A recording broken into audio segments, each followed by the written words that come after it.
Hi all. Today I am going to discuss a short memoir titled Andajanam Memoirs of a Nambudiri Woman, which is prescribed in the S2 PG syllabus under the paper Gender Studies. So, Andajanam Memoirs of a Nambudiri Woman, written by Devagi Neeliyangode. So, she is a Nambudiri woman from Kerala, wrote about her real life experience. And this is one of the earliest autobiographies by a Nambudiri woman. And ഇതിലൂടെ പറയുന്നത് നമ്പൂതിരി വിമൻസിൻ്റെ ആ ഒരു life, struggles, customs, emotions and social condition of women inside an orthodox Nambudiri household in early 20th century. So this memoir is both a personal autobiography as well as a social history of Kerala society. പിന്നെ ഈ ഒരു memoir mainly focus ചെയ്യുന്നത് women's life, customs, rituals, restriction and A gradual social change. Now we can discuss about the meaning of the word അന്തർജനം. നമുക്ക് എല്ലാവർക്കും അറിയാം, നമ്മൾ കേട്ടിട്ടുള്ളൊരു വാക്ക് കൂടിയാണ് അല്ലേ. അന്തർജനം means women who lives inside, ഹൗസിന് ഉള്ളിൽ, അടുക്കളയ്ക്കകത്ത്, അല്ലെങ്കിൽ അതിനപ്പുറത്തേക്ക്, അവർക്ക് പുറത്തേക്ക്, വീട്ടിൻ്റെ പുറത്തേക്കൊരു സ്ഥാനം അവർക്കില്ല. Nambudiri women were expected to remain inside the house and avoid public functions or public life. ഒരു പബ്ലിക് ലൈഫ് അവർക്കില്ല, വീട്ടിൻ്റെ ഉള്ളിൽ തന്നെ, അല്ലെങ്കിൽ ഇല്ലത്തിന് ഉള്ളിൽ. പുറത്തേക്ക് പോകണമെങ്കിൽ തന്നെ ഒരുപാട് റെസ്ട്രിക്ഷൻസ് ഉണ്ട്. Their movement, dress, speech and behavior were strictly controlled. വളരെയധികം കൺട്രോൾഡ് ആയിട്ടുള്ള ഒരു ഐസൊലേറ്റഡ് ലൈഫായിരുന്നു അവർ ലീഡ് ചെയ്തുകൊണ്ടിരുന്നത്. And Devaki was born in an orthodox and a wealthy Nambudiri family in Kerala. ആ ഒരു ഇല്ലത്തിൻ്റെ പേര് പകവൂർ ഇല്ലം എന്നായിരുന്നു. And she spend a childhood in that പകവൂർ Illam.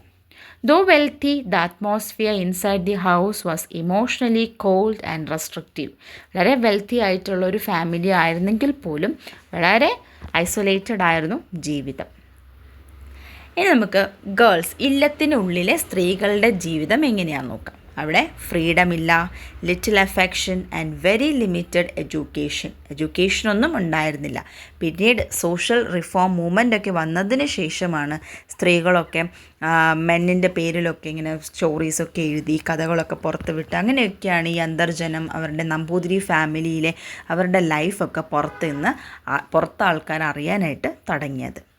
And they were raised mostly by maids rather than parents. പാരൻസിൽ നിന്നും ഒരു അഫെക്ഷണൽ care ഒന്നും അവർക്ക് ഉണ്ടായിരുന്നില്ല. അവിടെ മെയ്ഡ്സ് ഉണ്ടായിരുന്നു ഇവരുടെ കാര്യങ്ങളൊക്കെ നോക്കാൻ. And father rarely interacted with them. മക്കളോട് ഫാദറൊക്കെ വളരെ റയറായിട്ട് മാത്രമേ ഇൻട്രാക്റ്റ് ചെയ്യത്തുള്ളായിരുന്നു. Girls were expected to remain silent and obedient. അവർ ഉറക്കെ ചിരിക്കാൻ പാടില്ല, അല്ലെങ്കിൽ ഇങ്ങനത്തെ ഡ്രസ്സ്, അങ്ങനെയൊക്കെ ഒരുപാട് റെസ്ട്രിക്ഷൻസ് അവർക്ക് ഉണ്ടായിരുന്നു. പിന്നെ അവരുടെ ഡെയിലി റൊട്ടീൻസ് എങ്ങനെയായിരുന്നു? Ritual bath, household discipline, religious custom, wearing plain white clothes, avoiding ornaments and flowers ഒക്കെ ആയിരുന്നു അല്ലേ. സ്ത്രീകൾ വീട്ടിനുള്ളിൽ നിൽക്കേണ്ടവരാണ്, അപ്പോൾ അവർക്ക് ഒരുപാട് ലക്ഷൂറീസ് ആയിട്ടുള്ള ലൈഫ് വേണ്ട, അല്ലെങ്കിൽ ഒരുപാട് ഓർണമെൻറ്റ്സ് ഒന്നും വേണ്ട അല്ലേ. വളരെ മിനിമലായിട്ടുള്ള ഡ്രസ്സിങ്ങൊക്കെ മതിയായിരുന്നു. The life of women was dull and dark ആയിരുന്നു അവരുടെ ലൈഫ് എന്ന് പറഞ്ഞാൽ. ഇനി ദി ഐസൊലേഷൻ ഓഫ് വിമൻ നമുക്ക് നോക്കാം. Women lived separately from men. After a certain age, girls could not freely see male relative. Even brothers and father become distant, right? Women had almost no social interaction outside the home. പുറത്തേക്ക് ഒരു life അവർക്ക് ഉണ്ടായിരുന്നതേ ഇല്ല. Their world was limited to interior spaces of the illam. ഇല്ലത്തിനുള്ളിൽ തന്നെയായിരുന്നു അവരുടെ ജീവിതം. And this isolation symbolized the oppression of women in Orthodox society. ആ ഒരു isolation തന്നെ എന്തിന് എക്സാമ്പിളായിരുന്നു? അവരുടെ ആ ഒരു ഹാർട്ട് ലൈഫ്, ആ ഒരു ഡാർക്ക്നെസ് ഓഫ് ലൈഫിൻ്റെ എക്സാമ്പിൾ തന്നെ ആയിരുന്നു. ഇനി നമുക്കിവിടെ നല്ല രീതിയിലൊരു ജെൻഡർ ഇൻഇക്വാളിറ്റി നമുക്ക് കാണാൻ പറ്റും. The memoir clearly shows the unequal treatment between boys and girls. ബോയ്സും ഗേൾസും തമ്മിൽ നല്ല രീതിയിലൊരു വ്യത്യാസമുണ്ട് അല്ലേ. Boys received better treatment, good education, freedom and social respect. പക്ഷേ സ്ത്രീകൾക്കോ അവർ വളരെ കൺട്രോൾഡ് ആയിരുന്നു, denied independence and prepared mainly for marriage and domestic life. അവർ കല്യാണം കഴിച്ച് അടുത്തൊരു ഫാമിലിയിലേക്ക് പോകാനുള്ളവരാണ്. അപ്പോൾ അവർക്ക് എഡ്യൂക്കേഷനോ ഒന്ന് എഴുതാൻ പോലുമുള്ളൊരു ഒരു ഇൻഡിപെൻഡൻസ് അവർക്ക് ഉണ്ടായിരുന്നില്ല, വളരെ കൺട്രോൾഡ് ആയിരുന്നു. So here Devaki silently question these inequalities through her observation. ഇനി മാരേജ് ആൻഡ് മാരീഡ് ലൈഫ് എങ്ങനെയാണെന്ന് നോക്കാം. Devaki was married into another Namboothiri house hold.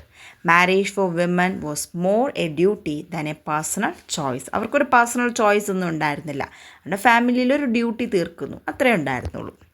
And though her husband's house was slightly less conservative, many restrictions still continued. അവിടെയും കുറച്ച് ഒരു ഇതുണ്ടായിരുന്നെങ്കിൽ പോലും restrictions അവിടെയും തുടർന്നുകൊണ്ട് തന്നെ ഇരുന്നു. And the memoir gives detailed description of Nambudiri customs. എന്തായിട്ടായിരുന്നു? വളരെ strict caste purity, ritual practice, food regulation, separation from lower caste, rigid gender roles, അങ്ങനെയൊക്കെ ഉണ്ടായിരുന്നു. കാസ്റ്റ് ഡിഫറൻസ് വളരെ നല്ല രീതിയിലുണ്ടായിരുന്നു. And this book also describes about the ceremonies, festival, agricultural life and traditional medical practices. ഇത്രയും ഈ ഒരു ബുക്കിലൂടെ നമുക്ക് കാണാൻ പറ്റും. And the emotional suffering of women. Even though the women were materially secure, emotionally they suffered greatly. അവർക്ക് mentally അവർ ഒത്തിരി വീക്കായിരുന്നു. എന്തൊക്കെ പ്രോബ്ലംസ് ആയിരുന്നു ഉണ്ടായിരുന്നത്? Loneliness, lack of affection, suppression of desires, absence of freedom and fear of social rules. ഇതൊക്കെ കാരണം അവർ ഒത്തിരി mentally emotionally നല്ല വീക്കായിരുന്നു. Yet Devagi narrates his experience calmly without anger or self-pity. And the awareness of social injustice. As she grows older, Devagi begins noticing. വളർന്ന് ഒരു ഒരു maturity സ്റ്റേജിലേക്ക് എത്തിയപ്പോഴാണ് ഓരോ കാര്യങ്ങളിങ്ങനെ നോട്ടീസ് ചെയ്യാനായിട്ട് തുടങ്ങിയത്. Unfair caste practice, discrimination against women and the hypocrisy in society. And she observes the servants and lower castes were treated poorly. Women had fewer rights than men, and tradition often caused suffering.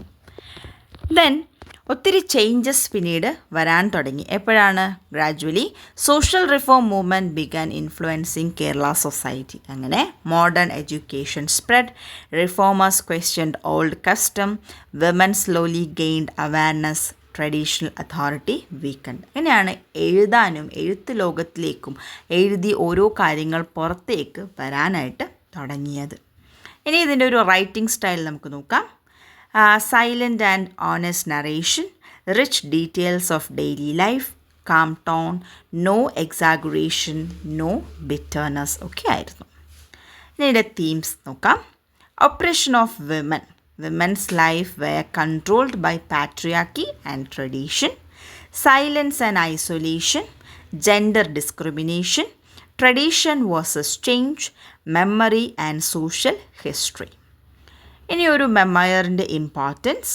It is an important feminist and historical text from Kerala, and it gives voice to women whose experiences were rarely recorded.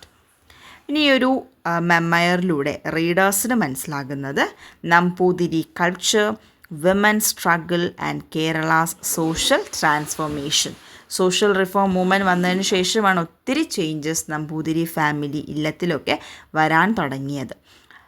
Lalithambika Antharjanam അവരുടെ മെമ്മയേഴ്സ്, അതിലൊക്കെ ഒത്തിരി കാര്യങ്ങൾ discuss ചെയ്യുന്നുണ്ട്.